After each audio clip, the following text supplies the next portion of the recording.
Hello नमस्कार दोस्तों, स्वागत है फिर से आप सभी का एक बार। तो इस वीडियो में हम बात करेंगे एसएससी सीजीएल 2020 के नोटिफिकेशन के बारे में, जो हाल ही में रिलीज़ हो गया है 19 दिसंबर 2020 को। तो सबसे पहले बात करते हैं इम्पोर्टेंट डेट्स के बारे में। तो आपकी जो ऑनलाइन फॉर्म की डेट्स है वो आपके फॉर्म स्टार्ट हो रहे हैं 29 दिसंबर से और आपके 31 जनवरी तक आपके ये फॉर्म चलेंगे, ठीक है। इसके बाद में नेक्स्ट बात करते हैं हम, जो पेमेंट की जो डेट है वो 2 फरवरी तक आप लास्ट डेट है पेमेंट करने की। जो आपकी CBT 1 जो टियर 1 आपका जो एग्ज़ाम कंडक्ट कराया जाएगा उसकी डेट भी यहाँ पे मेंशन है। तो ये आपकी 29 मई से आपके स्टार्ट हो जाएंगे एग्ज़ाम और ये 7 जून तक आपके एग्ज़ाम चलेंगे टियर 1 के।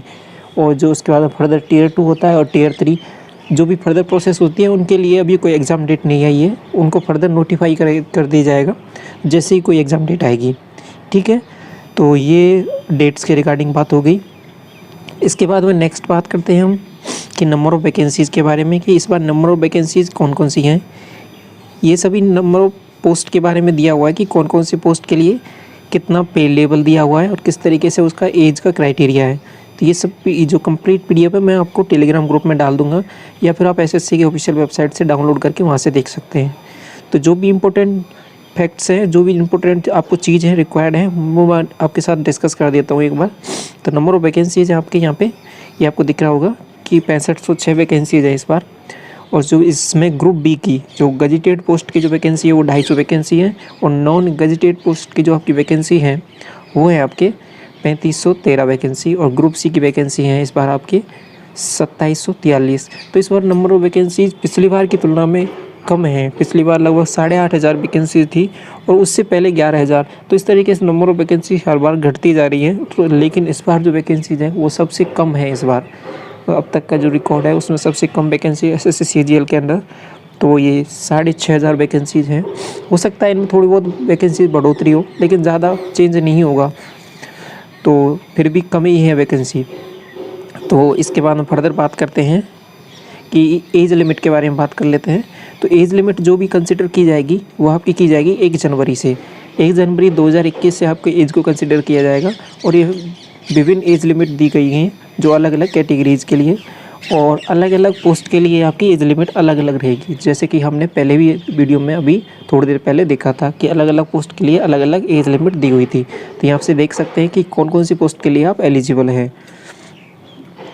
इसके बाद हम फर्दर बात करते हैं कि एज रिलैक्सेशन 5 साल का जैसे कि और अदर पोस्ट में होता है उस हिसाब से इस बार भी इसमें रिजर्व कैटेगरी के लिए एज रिलैक्सेशन है 5 साल, 3 साल, 10 साल, ठीक है। ये एज रिलैक्सेशन के बारे में बात हो गई। नेक्स्ट हम बात कर लेते हैं और क्या इम्पोर्टेंट पॉइंट है जिसके बारे में हम बात कर सकते हैं। तो फर्दर प्रोसेस के बारे में बात करते हैं। तो एसेंशियल क्वालिफ़िकेशन, जो आपका एसेंशियल क्वालिफ़िकेशन है वो कंसिडर किया जाएगा 1 जनवरी 2021 तक। मतलब आपकी जो भी डिग्री है, बैचलर डिग्री है, मतलब जो भी ग्रेजुएशन की हुई है आपने वो आपके कंप्लीट हो जानी चाहिए 1 जनवरी 2021 तक। भले ही आप फाइनल ईयर में हो लेकिन आपको रिजल्ट आ जाना चाहिए 1 जनवरी तक, तो आप इसके लिए अप्लाई कर सकते हैं। क्लियर, ये आपको समझ में आ गया। तो नेक्स्ट बात करते हैं हम JSO के बारे में, जूनियर स्टैटिस्टिकल ऑफिसर के बारे में, जिसके लिए डिज़ायर्ड क्वालिफ़िकेशन क्या है कि या तो आपके पास 12th में आपके पास मैथ बैकग्राउंड से होना चाहिए आप पास आउट, और या फिर आपके पास बैचलर डिग्री आपके पास स्टैटिस्टिक्स में होनी चाहिए। यदि ये दोनों क्वालिफ़िकेशन आप कोई भी एक चीज़ आपके पास है तो आप इसमें से इस पोस्ट के लिए एलिजिबल हैं और इसके लिए अप्लाई कर सकते हैं। मतलब इसकी रिक्वायरमेंट कब होगी, जब आप फॉर्म फिल करेंगे टियर 1 के लिए तो सबसे पहले ये ऑप्शन पूछेगा कि आपने 12th में मैथ्स बैकग्राउंड से हैं तो उस पर क्लिक करना है, या फिर पूछेगा कि स्टैटिस्टिक्स आपका कोई सब्जेक्ट था तो उस पर क्लिक करना है, ठीक है। उस हिसाब से आप इस पोस्ट के लिए एलिजिबल आएंगे। इसके लिए एडमिट कार्ड अलग से आएगा। टियर 2 में इसकी आपकी एग्ज़ाम कंडक्ट कराई जाएगी अलग से 2 घंटे की, उसके बारे में भी आगे देखेंगे। और भी जो जितनी भी अदर पोस्ट हैं उनके लिए केवल आपके पास बैचलर डिग्री चाहिए। केवल JSO की जो पोस्ट है उसके लिए आपको स्टैटिस्टिक्स ऐसा कोई सब्जेक्ट होना चाहिए आपकी डिग्री में। क्लियर है, ये बात समझ में आ गई आपको। अब नेक्स्ट पॉइंट देखिए, हाउ टू अप्लाई कैसे करना है। तो सबसे पहले आपको क्या है कि ssc.nic.in की ऑफिशियल वेबसाइट पे जाना है। वहाँ पे यदि आप पहले से रजिस्टर्ड हैं तो आपको डायरेक्ट ही वहाँ पे अप्लाई कर देना है SSC CGL के। और इसकी प्रोसेस आप जानते होंगे फर्दर। लेकिन यदि पहली बार आप विज़िट कर रहे हैं तो अपनी पहले आईडी बनाइए, उसमें क्लियरली अच्छे से आप जो भी अपनी एसएससी जो डिटेल्स हैं उनको फिल कीजिए और उसके बाद में फर्दर आप इसके लिए अप्लाई कर सकते हैं। सिंपल प्रोसेस होती है। इसके वीडियो में इसका जो पीडीएफ दिया हुआ है, इस पीडीएफ के लास्ट में सब कुछ इंस्ट्रक्शन आपको दिए हुए हैं, तो वहाँ से भी आप देख सकते हैं। ठीक है, इसका जो ये पीडीएफ है मैं आपको टेलीग्राम ग्रुप में डाल दूँगा और ये आप एसएससी की ऑफिशियल वेबसाइट से भी आप डाउनलोड कर सकते हैं। तो नेक्स्ट बात करेंगे हम, जो फॉर्म फिल करते टाइम एक चीज़ का ज़रूर ध्यान रखें, जो भी आप फ़ोटो डालते हैं उसमें फ़ोटो में क्या है कि क्लियरली आपका डेट मेंशन होना चाहिए। विदाउट डेट आपका फॉर्म एक्सेप्ट नहीं किया जाएगा, तो इसलिए डेट को क्लियरली थोड़ा विजिबल होना चाहिए वहाँ पे, इसका ज़रूर ध्यान रखें। और 3 महीने से पुराना आपके पास फ़ोटो नहीं होना चाहिए, ये ज़रूर ध्यान रखें। ये एसएससी ने इस बार अलग से नोटिफिकेशन भी निकाला है इसके रिगार्डिंग। तो इसके बारे में बात कर लेते हैं एप्लीकेशन फ़ी के बारे में। एप्लीकेशन फ़ी आपके लिए सभी कैटेगरीज़ के लिए 100 रुपीज़ रहेगी, लेकिन जो रिजर्व कैटेगरी है SC ST उनके लिए आपकी फ़ी कोई भी नहीं है और बाकी के लिए ये आपकी 100 रुपीज़ रहेंगी। क्लियर। इसके बाद में centre of examination, all over India आपके सेंटर मिल जाएंगे, यहाँ से जैसे भी आपके लिए जो सूटेबल रहता है उसको फिल कर दीजिए। नेक्स्ट बात करेंगे हम स्कीम ऑफ एग्जामिनेशन। जो आपका एग्ज़ाम है वो 4 फेज़ में कंडक्ट कराया जाता है, Tier 1, Tier 2, Tier 3 and Tier 4। इनके बारे में डिटेल से देखते हैं कि किस तरीके से Tier 1 एग्ज़ाम होता है। Tier 1 में आपके 4 सब्जेक्ट आते हैं। 4 सब्जेक्ट में आपके GI यानी जनरल इंटेलिजेंस और रीजनिंग, जिसको रीजनिंग बोलेंगे, जिसके 25 क्वेश्चन पूछे जाएंगे और प्रत्येक क्वेश्चन का क्या होता है कि 2 नंबर का होता है। तो इस तरीके से 50 नंबर का आपका रीजनिंग का सेक्शन हो गया। इसके बाद में जनरल अवेयरनेस की बात करेंगे, इससे भी आपके 25 क्वेश्चन पूछे जाएंगे, मैथ से भी आपके 25 क्वेश्चन और इंग्लिश से भी आपके 25 क्वेश्चन। तो इस तरीके से 50 नंबर के ईच सेक्शन होता है। तो इस तरीके से 200 नंबर का आपका टोटल हो गया Tier 1। Tier 1 हो गया 200 नंबर का, इसको क्वालिफाई करेंगे, उसके बाद में आप Tier 2 के लिए जाएंगे। एक चीज़ और, इसके लिए जो टाइम लिमिट होती है वो 1 घंटा होता है। 1 घंटे में आपको 100 क्वेश्चन करने होते हैं 200 नंबर के। क्लियर।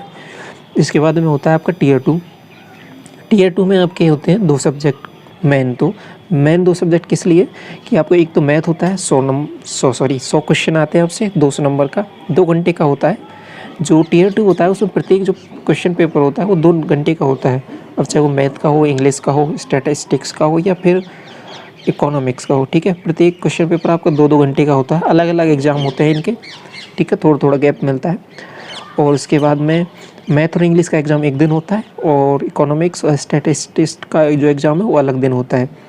अब दूसरी चीज़, जो स्टैटिस्टिक्स का जो एग्ज़ाम है उसके लिए आपने Tier 1 में अप्लाई किया होगा, उसके लिए आपका अलग से एग्ज़ाम होता है। ठीक है, और जो इकोनॉमिक्स का जो फाइनेंशियल इकोनॉमिक्स का जो पेपर है उसमें यदि आप उसकी कट ऑफ को क्लियर करते हैं तो उसके लिए आप एलिजिबल होते हैं। तो मतलब आपका फर्स्ट लिस्ट, 3 लिस्टें निकलती हैं इसके लिए, फर्स्ट, सेकंड, थर्ड। तो फर्स्ट लिस्ट में आपका नाम है तो आप इकोनॉमिक्स के पेपर के लिए एलिजिबल होते हैं। तो इस तरीके से आपको चारों पेपर देने पड़ेंगे Tier 2 में, यदि आपका नाम फर्स्ट लिस्ट में है। सेकंड लिस्ट में आपका नाम है तो आपको जो स्टैटिस्टिक्स का पेपर देना पड़ेगा और बाकी 2 पेपर देने पड़ेंगे। यदि आपका नाम थर्ड लिस्ट में है तो आपको क्वांटिटेटिव एबिलिटी यानी मैथ का पेपर और इंग्लिश का पेपर, ये दोनों पेपर आपको देने पड़ेंगे। ये इनकी स्कीम है। और 200 इंग्लिश में क्या है कि आपसे 200 क्वेश्चन पूछे जाएंगे 200 नंबर के और 2 घंटे का टाइम है। और प्रत्येक क्वेश्चन आपका इस तरीके से 1 मिनट का हो गया, 1 नंबर का हो गया। और मैथ में आपका प्रत्येक क्वेश्चन 2 नंबर का होता है। ठीक है, ये बात समझ में आ गई आपको। नेगेटिव मार्किंग रहती है यहाँ पे 1/4 आपकी नेगेटिव मार्किंग रहती है सभी पेपर्स में। इसके बाद हम बात कर लेते हैं Tier 2 आप क्लियर कर लिया, उसके बाद में Tier 3 के बारे में बात करते हैं। Tier 3 क्या होता है, आपका पेन एंड पेपर मोड होता है। इसमें आपको क्या है कि डिस्क्रिप्टिव पेपर होते हैं, एक सीट मिलती है जिसमें आपको 2 क्वेश्चन आपसे पूछे जाते हैं। 1 घंटे का आपका टाइम लिमिट होता है, 100 नंबर का ये पेपर होता है आपका। 100 मार्क्स का आपका पेपर होता है जिसमें से आपसे 2 चीज़ें पूछी जाती हैं 50-50 नंबर में। अब क्या पूछा जाता है आपसे कि या तो आपसे ऐसे राइटिंग पूछा जाता है, ऐसे राइटिंग एक आता है अलग से, उसके बाद में प्रेसी, लेटर या एप्लीकेशन, इनमें से कोई एक चीज़ पूछी जाती है। ठीक है, समझ में आ गया। हर बार की तरह कि हर बार हमेशा यही पूछा जा रहा है कि ऐसे पूछा जा रहा है और लेटर एप्लीकेशन, लेकिन इस बार थोड़ा 2019 में चेंज हुआ था, आपसे प्रेसी भी पूछा गया था। तो इन सब के लिए भी रेडी रहें कि प्रेसी के लिए भी कि किस तरीके से इसका फॉर्मेट होता है, किस तरीके से आपको लिखना होता है। तो प्रेसी राइटिंग और एक ऐसे आपसे पूछा जाता है। इनकी वर्ड लिमिट होती है और किस तरीके से वहाँ सब कुछ आपको क्लियरली लिखा होता है कि कितनी वर्ड लिमिट में आपको लिखना है, उस हिसाब से आप लिखें। डब्बे बने होते हैं, उन्हीं हिसाब में आपको लिखना होता है। ये टियर 3 का पैटर्न हो गया आपका। नेक्स्ट बात करते हैं आपको टियर 4 के बारे में। ये स्किल टेस्ट होता है। जब तीनों टेस्ट आप क्लियर कर लेते हैं उसके बाद में आपका होता है स्किल टेस्ट। ये क्वालिफाइंग नेचर होता है, ठीक है। इसके कोई मार्क्स से नहीं जुड़ते, लेकिन इसको आपको क्वालिफाई करना ज़रूरी होता है। तो इस तरीके से जो आपकी मेरिट लिस्ट बनती है फाइनल, वो तो टियर 1, टियर 2, टियर 3 से ही बनती है, लेकिन ये भी आपका क्वालिफाइंग नेचर होता है। टियर 4 को ही क्वालिफाई करके आप फाइनल मेरिट लिस्ट में आपका नाम आएगा। तो टियर 4 के क्या क्या होता है? टियर 4 में आपकी 2 टेस्ट होते हैं। यदि आप इनके लिए दोनों के लिए अलग अलग कट ऑफ निकलती है, जो CPT के लिए और DEST के लिए। तो यदि आपका पहली लिस्ट में आपका नाम है तो CPT आपको देना पड़ता है, जिसके लिए अलग प्रोसीजर होता है, जिसमें आपको एक सिंपल एक जो आपकी वर्ड पर मिनट आपकी स्पीड चेक की जाती है। एक आपको पावर पॉइंट में कोई PPT बनानी होती है और एक्सेल पे भी कुछ काम करना होता है सिंपल। तो इस तरीके से फिक्स पैटर्न सा रहता है, हमेशा वही चीज़ें करनी होती हैं। तो आप देख सकते हैं प्रीवियस ईयर से कि किस तरीके का पैटर्न पूछा जा रहा है। दूसरी चीज़ DEST, इसमें क्या करते हैं कि जनरली आपसे कि आपकी टाइपिंग स्पीड चेक करती हैं, आपसे नहीं कि PPT वगैरह ऐसा कुछ नहीं बनवाते। तो एक में आपसे PPT वगैरह या फिर एक्सेल शीट ये सब कुछ बनवाते हैं और आपकी स्पीड भी चेक करते हैं। दूसरी चीज़ इसमें कि आपसे केवल डाटा एंट्री का टेस्ट लिया जाता है। तो ये आपके बाद टियर 4 के बारे में बात कर ली। अब इसके बारे में बात करेंगे, नेक्स्ट बात करेंगे हम सिलेबस के रिगार्डिंग मैं आपको अलग से वीडियो बना दूंगा, लेकिन यहाँ से भी आप देख सकते हैं कि ये आपका सिलेबस है, इसका स्क्रीनशॉट ले लीजिए। और देन मैं क्या है कि अलग से भी इसका डिस्कस कर लूँगा आपको सिलेबस अलग वीडियो में। वहाँ से आप अच्छे से समझ पाएंगे कि कौन कौन सा टॉपिक आपके लिए इम्पोर्टेंट है और किस तरीके से आप इसकी तैयारी कर सकते हैं। कौन कौन सी बुक्स के बारे में और सिलेबस के बारे में अलग से वीडियो बना देंगे, उसमें हम डिस्कस कर लेंगे। ये बात क्लियर है? ये बात आपको समझ में आ गई? तो चलिए आगे बढ़ते हैं। स्किल टेस्ट के बारे में हमने बात करी ली। कंप्यूटर, ये देखो सब कुछ यहाँ पे क्लियरली मेंशन है कि क्या क्या आपसे पूछा जाएगा। कितना आपको की डिप्रेशन पर मिनट चाहिए, कितनी आपकी स्पीड होनी चाहिए, तो सब चीज़ यहाँ पे क्लियरली मेंशन है। DV के बारे में ये सब चीज़ें आप इसमें नोटिफिकेशन में आप देख सकते हैं, कौन कौन से आपको डॉक्यूमेंट्स रिक्वायर्ड हैं। तो ये सब चीज़ें हैं। और भी कोई फर्दर डिटेल है तो इसके बारे में भी हम डिस्कस कर लेते हैं। मैं एक बार आपको बता देता हूँ सब कुछ यहाँ पे। वैसे हमने सभी पॉइंट यहाँ पे डिस्कस कर लिए हैं। ये सभी पैटर्न दिए हुए हैं आपको कि किस तरीके से आपको फॉर्म फिल, जब फर्स्ट टाइम आप फॉर्म फिल करते हैं तो ये सब कुछ प्रोसीजर दिया हुआ है, आप यहाँ से देख सकते हैं उसको। फिर भी आपको कोई प्रॉब्लम आती है तो आप कमेंट सेक्शन में पूछ सकते हैं, या फिर टेलीग्राम ग्रुप या इंस्टाग्राम पे भी आप मैसेज करके वहाँ से पूछ सकते हैं। तो ये सब कुछ डिटेल्स आपको गिवन है, पूरा प्रोसीजर आपको दिया हुआ है। ये ऑलरेडी हमने बात कर ली है कि जो फोटोग्राफ होना चाहिए वो डेट वाला होना चाहिए, जिस पर डेट क्लियरली मेंशन होनी चाहिए, और फ़ोटो 3 महीने से पुराना नहीं होना चाहिए। इस बात का ज़रूर ध्यान रखें। तो इस तरीके से सभी पॉइंट हमने डिस्कस कर लिए। तो इतना ही है इसमें।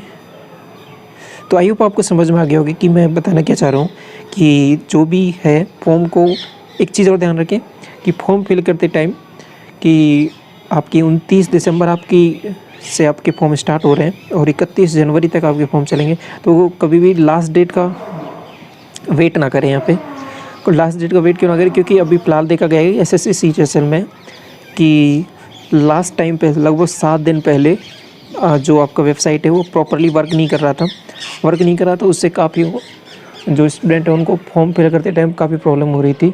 तो कभी जो पेमेंट के इश्यू रिगार्डिंग हो रहा था कि पेमेंट कर रहे हैं लेकिन पेमेंट वहाँ पे शो नहीं हो रहा। दूसरी चीज़, उसको वेबसाइट को बार बार रीलोड करना पड़ रहा था। तो इस तरीके की काफ़ी प्रॉब्लम्स फेस करनी पड़ी। तो इसलिए इन सब चीज़ों से अवॉइड करने के लिए आप फॉर्म को बहुत पहले ही फिल कर दें कि जैसे आपके फॉर्म स्टार्ट हो रहे हैं उससे 2-3 दिन के अंदर जैसे फ़ोटो वोटो बना के अच्छे से आप उसमें से फॉर्म को फिल कर दें।